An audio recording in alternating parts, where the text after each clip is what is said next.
Friends வணக்கம், welcome to my channel. Pongal வரப்போகுது. எல்லாருக்கும் இனிய பொங்கல் திருநாள் நல்வாழ்த்துக்கள். கபோர்டில் பார்க்குற இந்த ஆர்கனைசர்லாம் எதில் பண்ணியிருப்பேன்னு சொல்லி உங்களுக்கு ஒரு ஐடியா கண்டிப்பாக கிடச்சிருக்கும். வேஷ்டி துணியில் தான் பண்ணியிருக்கேன். ஒரு பொருளும் கடையிலேருந்து வாங்கி தான் ஆர்கனைஸ் பண்ணணுன்னே இல்லைங்க. வீட்டில் இருக்க பொருட்களை வச்சு அழகாக ஆர்கனைஸ் பண்ணிடலாம். பார்த்திங்கன்னா நான் போன வருஷம் ஒரு வீடியோ பண்ணேன். அதுக்காக பண்ண ஹேங்கர் கவர் தான் அது. சாரியாக ஹேங்கரில் போட்டதுக்கப்புறம் கவர் பண்ணுறது எப்படின்னு சொல்லிட்டு இப்போ அந்த மெட்டீரியல் துணியை எடுத்து தான் இப்போ நான் வந்து ஒரு க்யூட்டாக ஆர்கனைசர் பண்ணியிருக்கேன். நம்மளுடைய மூட் ஸ்விங் வந்து நிமிஷத்துக்கு நிமிஷம் மாறுங்க. அதுக்காக நம்ம கடையில் ஒவ்வொரு டைம் போய் வாங்க வேண்டியதே இல்லை. நமக்கு செய்ய தெரியுங்கிறப்போ நம்மளே செஞ்சுக்கலாம். அதுக்காக தான் நான் காமிச்சிட்ருக்கேன். மெஷர்மெண்ட் நான் காமிச்சிருக்கேன். இந்த மெஷர்மெண்ட் எடுத்தால் க்யூட்டாக அழகாக சின்னதாக வருங்க. ரெண்டாக மடித்து போட்டுக்குங்க. க்ளோஸ் பண்ண பக்கத்தில் 3க்கு 3 இன்ச்சுங்கிற மாதிரி மெஷர் பண்ணிவிட்டு அந்த பாக்ஸை கட் பண்ணி கையில் எடுத்துருங்க.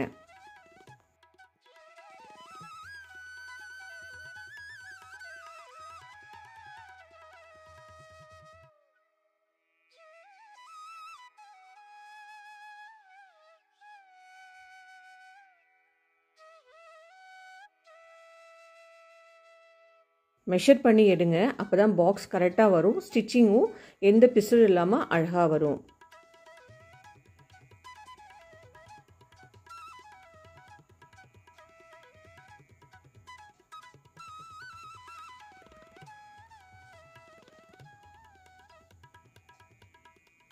இப்போது ஓப்பன் பண்ணி போட்டு மேலே எட்ஜஸ்லாம் தைச்சிட்டு வந்துடுங்க. சைடு ரெண்டையும் தைச்சிருங்க. இப்போ நான் தைச்சிட்டேன். இப்போ கீழே இருக்கிறது மட்டும்தான் தைக்கணும். இப்படி ஓப்பன் பண்ணி அந்த சைடையும் இணைச்சிட்டோம்னா நமக்கு ஒரு பாக்ஸ் மாதிரி கிடச்சிருங்க.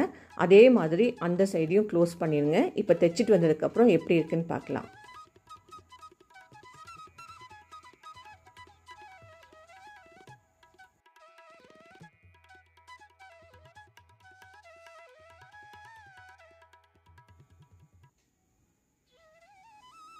இப்போது மடிச்சு விட்ட பகுதிகளையும் தைச்சி எடுத்துகிட்டு வந்துடலாங்க. தைச்சி எடுத்துகிட்டு வந்ததுக்கப்புறம் அதோடைய ஸ்ட்ரக்சரே மாறிக்கும். ஏன்னா மேலே நம்ம ஒரு வெயிட் கொடுத்த மாதிரி தைச்சிருக்கோம் பார்த்தீங்களா. அவ்வளோதாங்க. நீங்களும் ட்ரை பண்ணி பாருங்கள். நமக்கு கண்டிப்பாக அது யூஸ்ஃபுல்லான வீடியோவாக இருக்கும். இந்த வீடியோவை பற்றி உங்களுடைய கருத்துக்கள் என்னன்னு பதிவிடுங்க. போன வீடியோ வந்து சௌமியா சுந்தர் அவங்களுக்காக தான் நான் பண்ணேன். அவங்க வந்து கேட்டிருந்தாங்க ஃப்ளீட் வந்து மேலே போயிடுறது, அது எப்படி வந்து சரி பண்ணுறது, கொஞ்சம் வீடியோ போடுங்க. நாங்கள் நிறைய பேருக்கு புரியலன்னு சொன்னாங்க, கமெண்ட்ஸில் கேட்டிருக்காங்க. அதை நீங்கள் ப்ராக்டிக்கலாக செஞ்சு பார்க்குறப்போ கண்டிப்பாக அது உங்களுக்கு புரியுங்க. இதே மாதிரி உங்களுக்கு ஏதாவது வீடியோ வேணும்னா கண்டிப்பாக கமெண்ட் பாக்ஸில் கமெண்ட் பண்ணுங்கள். அந்த வீடியோவை நான் வந்து செஞ்சு போடுறதுக்கு ரெடியாக இருக்கேன். இந்த வீடியோவை பற்றி உங்களுடைய கருத்துக்கள் என்னன்னு சொல்லி கண்டிப்பாக பதிவிடுங்க. எப்படி இருக்குன்னு சொல்லுங்கள். தேங்க்ஸ் ஃபார் வாட்சிங் அண்ட் ப்ளீஸ் கீப் வாட்சிங். லாவண்யா.